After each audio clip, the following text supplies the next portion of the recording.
Hello everyone, Shadefire here, and today I'm taking a first impressions look at Legend of Grimrock, a sort of game designed to be a callback to old games like Eye of the Beholder, a first-person RPG D&D game for the SNES and DOS, which I believe is the most popular, but there were quite a few of those kind of games back in the day for all of the, various consoles. Since they couldn't do full 3D, they had to do these little, turn-based, one step at a time 3D.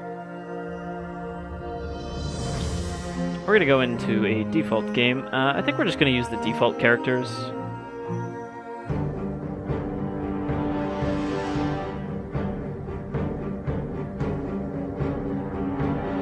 If you don't get what I mean by first-person turn-based RPG, you'll see in a second.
So it's a fairly simple premise. Our four characters here have committed some terrible, terrible things. So terrible that we have no idea what they are. And now they are thrown together into this gigantic dungeon mountain. And if we can make it to the bottom and escape, our crimes will be forgiven. Now this is what I mean by turn-based. Basically, you can move one grid square at a time. You can rotate, which is a separate key from your movement. And you take one step forward, rotate, take one step forward. So each time you move, it's one turn. This also affects enemies and environmental things.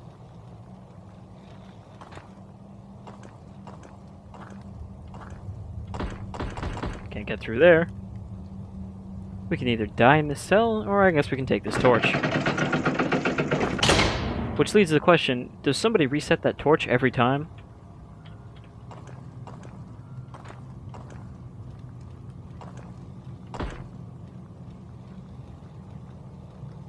So we've got our party here. We've got a human, I believe he's a fighter, a minotaur fighter, a human rogue, and a human mage. There are actually 5 races, I believe, including the ones here. There's also lizardman and insectoid. I believe there's another one I'm not remembering off the top of my head.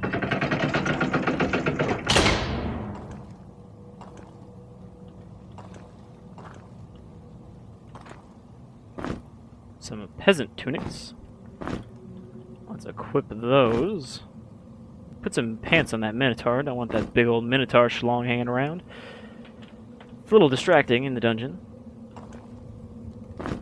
Give a cudgel to our minotaur friend so he can bludgeon things to death.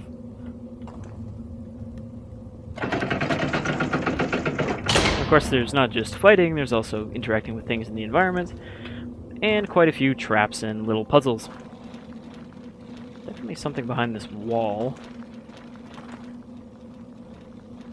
Alright, here we've got an interesting mechanic. Basically, we've got a pressure plate here, which opens that door, but if we step off of it, the door lowers. So what we want to do is take this rock and just sort of place it on the pressure plate. And there we go. I guess you can also use rocks to trigger traps and stuff later on. Key. We'll give a key to our front row, guys. Also, we have 4 party members, and they're all standing on the one square. These 2 guys are in front, and they're the only ones that can do melee attacks. You can switch this around, if your fighters are getting killed, but you mostly want to keep your fighters up front and then your squishier classes in the back. Though they are susceptible to back attacks.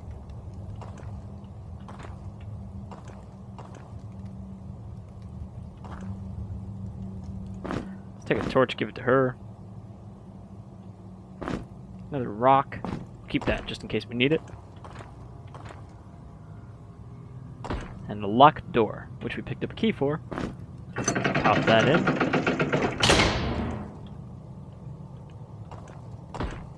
Now, while this seems like it might be the kind of game that's randomly generated, it's not as far as I believe. It's always the same dungeon.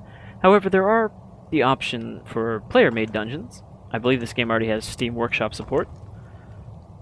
Loose rock. Where is the loose rock? Well, this one looks different.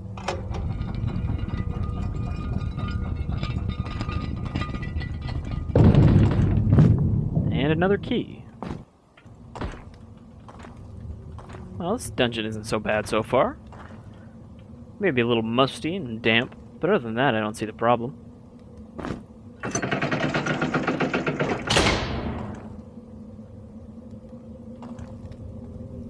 Keep an eye out for more loose rocks. These sort of games always had lots of secrets and stuff hidden in them. Oh dear. It's a very large snail over there. Let's try cudgeling it to death.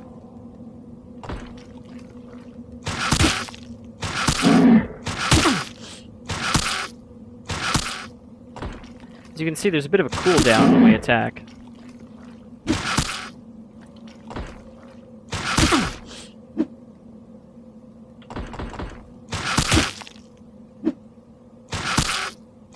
What?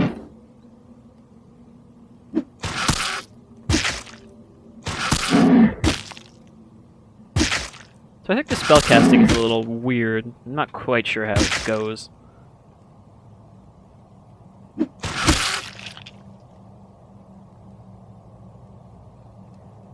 Basically, to cast a spell, you have to select a series of symbols, but I don't know his spells. It says I have a spell at level 2 for fire, but where do I actually find that?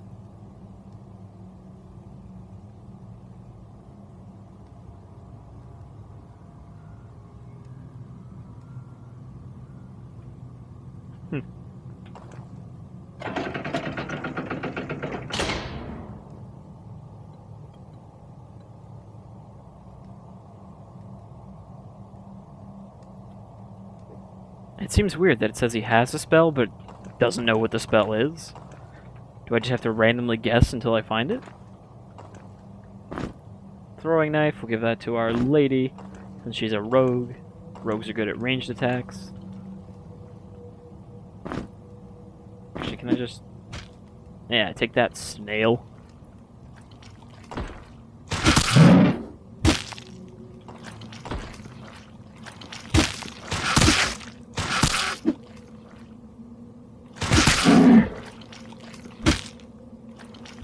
We could just keep retreating from this thing to not get hit by it. But I feel like that would probably take a long time.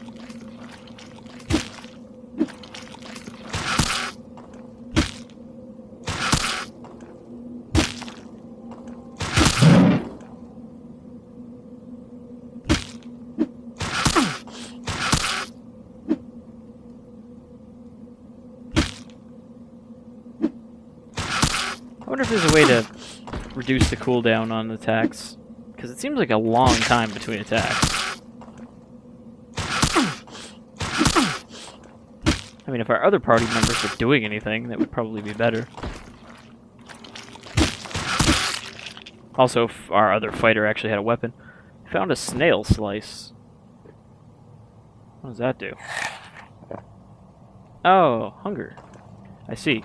So not only do we have to worry about not getting murdered by giant snails, we also have to not get hungry. Door that doesn't open.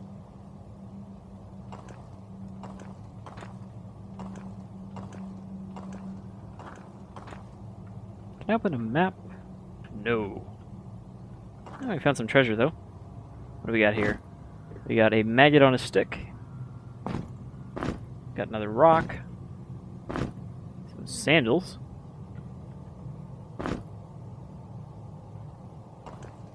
And some loincloth. Should probably give the lady some decency.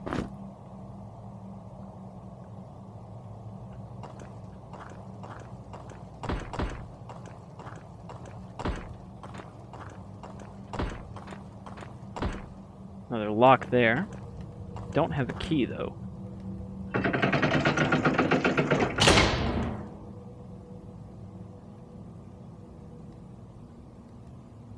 To close this pit, something needs to fly, so okay, we gotta throw something across the gap, which is why we have a rock.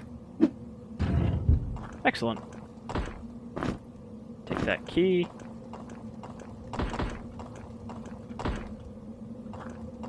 So because this is kind of an old school game, there's no like map or hints or anything. You're supposed to be essentially drawing out a map of this as you play it. Like you would with the old, you know, SNES games.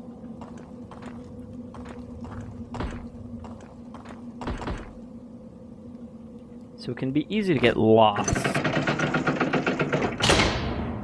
Well, that looks like a thing that's going to shoot arrows at me.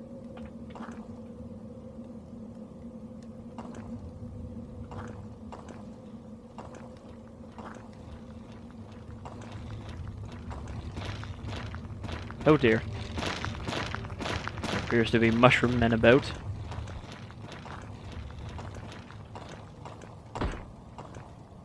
I really wish I knew how this spell thing worked.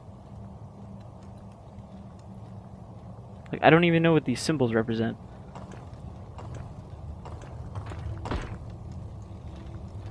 Heal my sight. Okay, we gotta find some Resident Evil-ass gems to put in its eyes, I guess.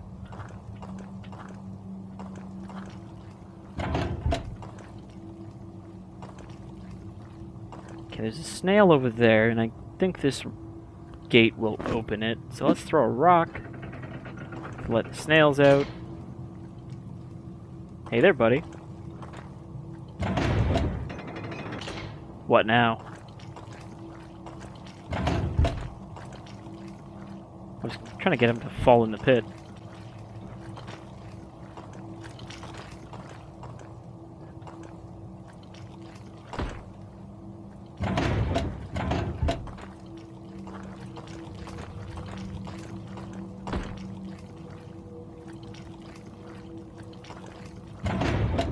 Yeah. He slowly fell for it like a snail would.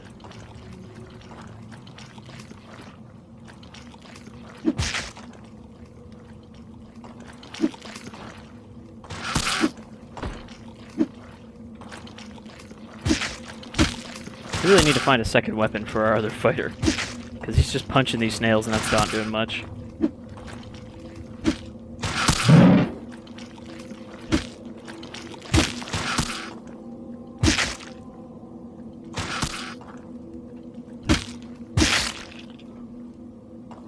Alright, some more snail meat. Don't want our guys to get hungry. Otherwise I would just drop all of the snails into pits.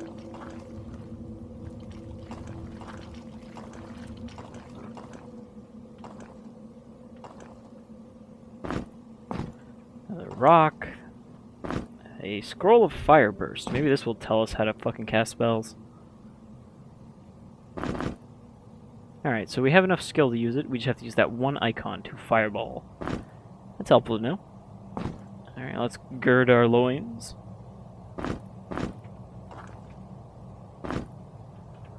Tattered cloak for the lady. Seems like something a wizard would wear.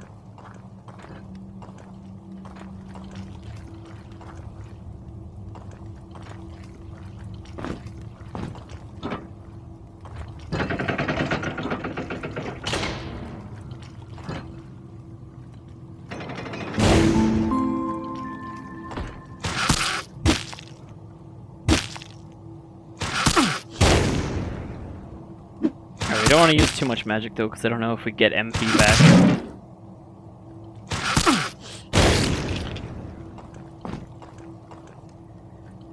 It's kind of nice that it automatically picks up our dagger when we walk over it. Otherwise, I'd probably forget to pick it up eventually.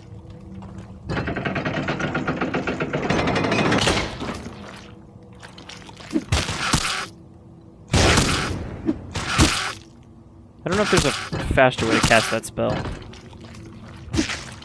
Now that we've discovered it.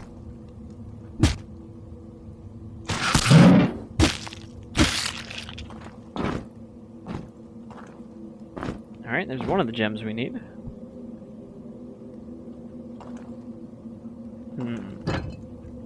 How do we get out?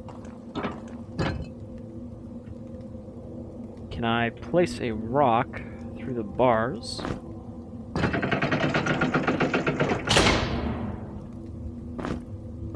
Pick our rocks back up. Alright, so we got one gem, but we need two to progress. And there's nothing over here. I think we have to go towards that mushroom guy.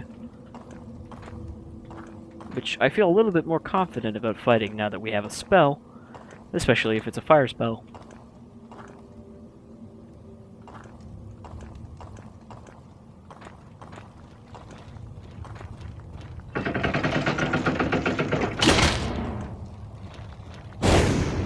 Oh, that only goes one square forward. That sucks.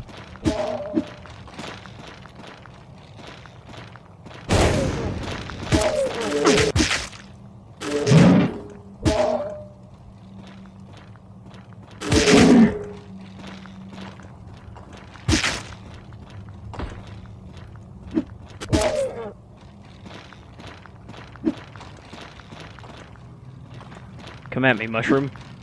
Why is he so hard to hit? Jeez.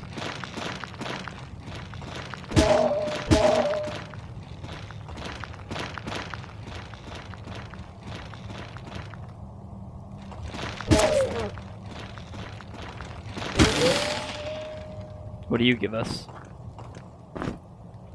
A herder cap, obviously.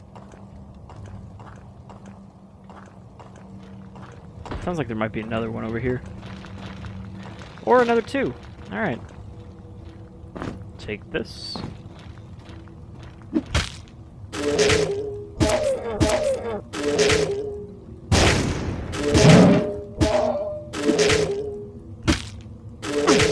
Kinda screwed here. It's him or us.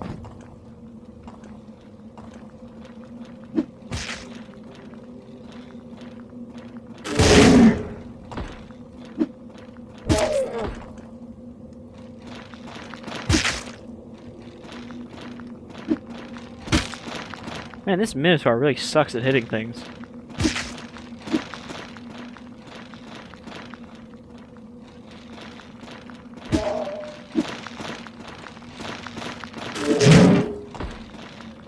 Okay, now we're fucked.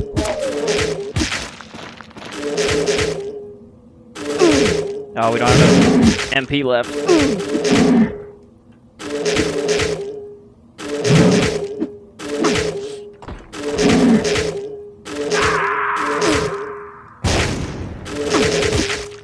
Alright, we've lost one of our party members.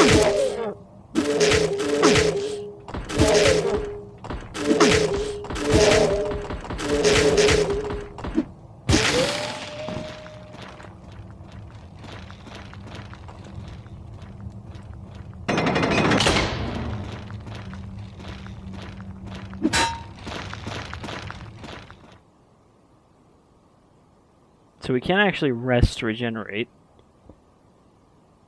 Though it looks like we've just permanently lost one of our party. We might be able to find like a resurrection potion or something if they're still on our thing like that.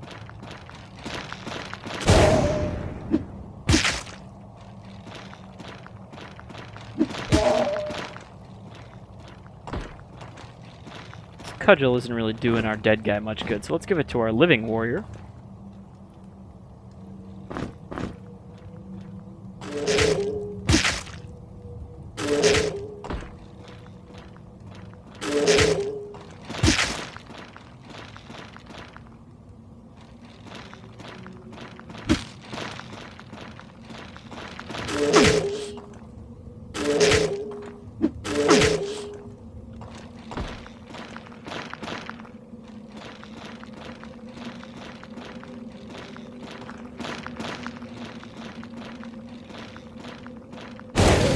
Surprised you, didn't I? Alright, so now that we're just lugging around this corpse, so I guess it's still chained to the other three.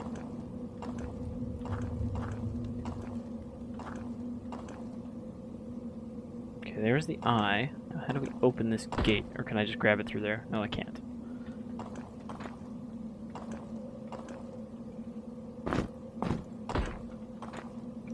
How's everyone's hunger doing? Well, he's pretty hungry even though he's dead.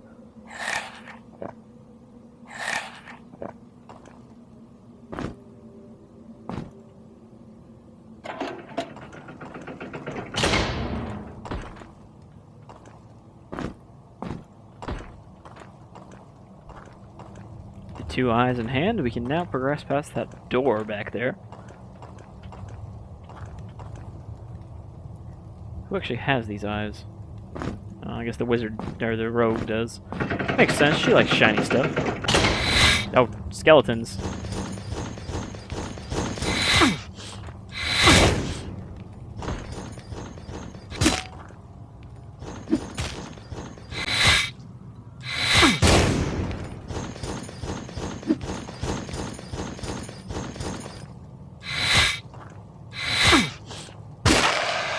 Yeah, take that, skeleton. Let's give you a shield, and let's give our lady a spear. I believe the spear can attack from the back row, if I remember correctly.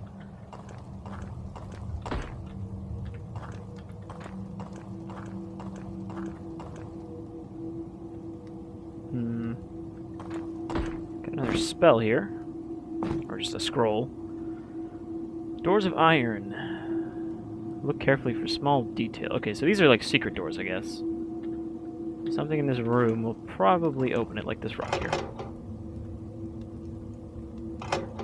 Okay, maybe there's more than one.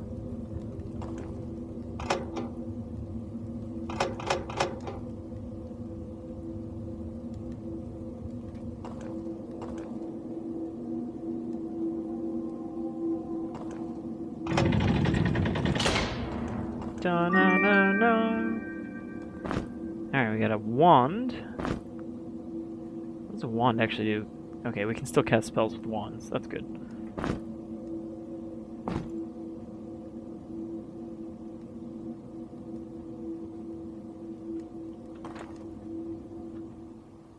Should probably get our health up for our fighter. Don't want him to just die.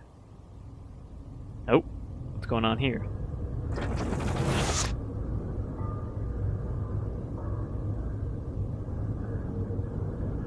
Are we having a dream?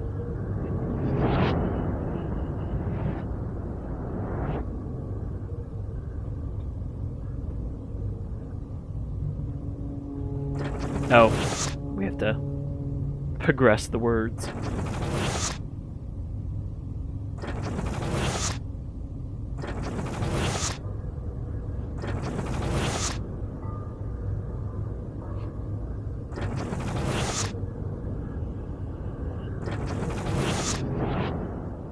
Alright, so I guess there's a bit of a story going on beyond just escape from the tower.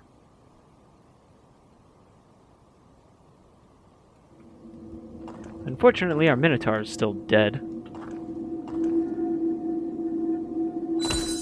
Oh, save crystal, and it brought our Minotaur back to life. What is he holding? Is that a torch that burnt out? Another scroll. Okay, so those crystals are, you know, a good thing to find. Scroll of Poison Cloud. Let's give that to our wizard. Requires 3 earth magic. Now our torch is starting to gutter out. Can I, like... Alright, is there any torches on the walls we can take? Because ours are screwed. Drop that, grab that. I don't know why we can't just relight them, but I guess, you know, they ran out of pitch or whatever. And down we go. So that was the first level of Grimrock.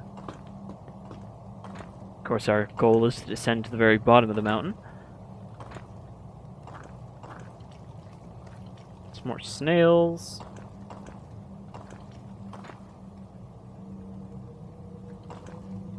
Would like to find another weapon if possible.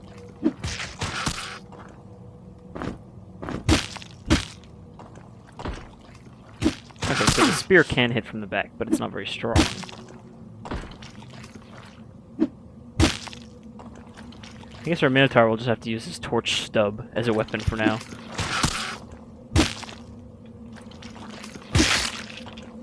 Ah, that wasn't so bad. Having multiple characters that can do more than 3 damage is nice.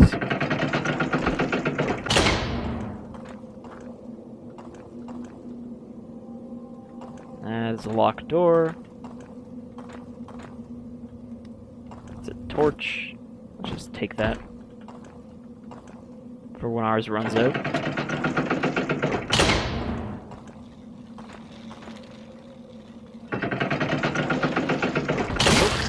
Magic. That's no good. It's magic mushroom.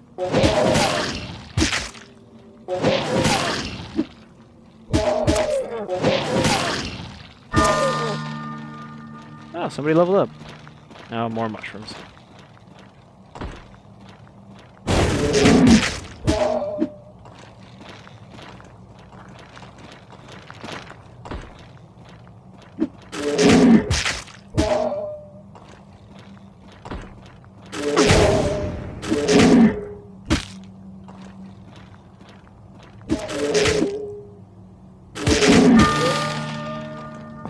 Alright, our characters are starting to level up.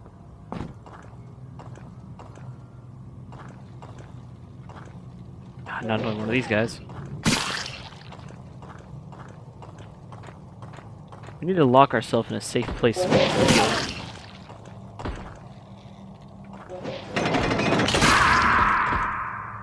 Well, there goes half of our party.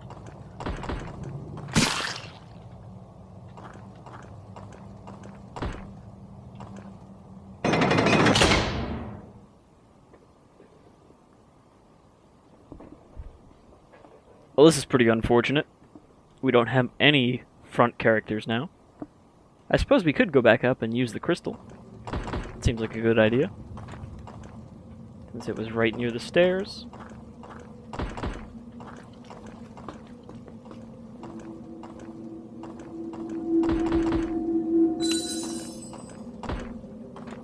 No point in staying dead.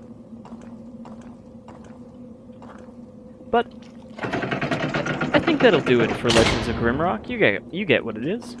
It's a kind of old school first-person turn-based RPG.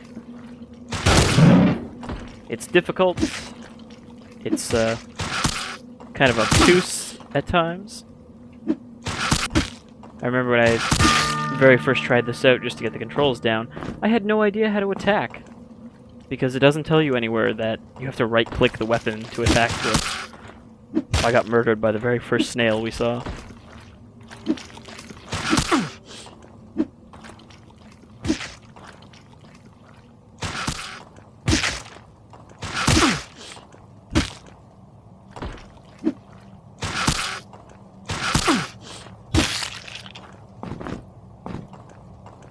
But I think it's neat, and it's kind of nice to play a game once in a while that doesn't just hold your hand like, you know, every AAA game made in the last 15 years or whatever.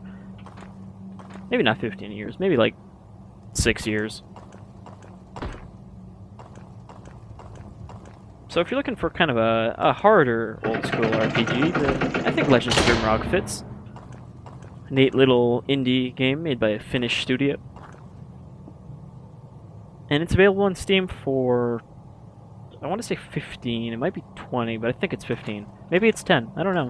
I should really look up the prices of these things before I do a video. Anyhow, that's Legend of Grimrock. That's pretty cool. I've been Shadefire, and I'll see you all around in some other dungeon.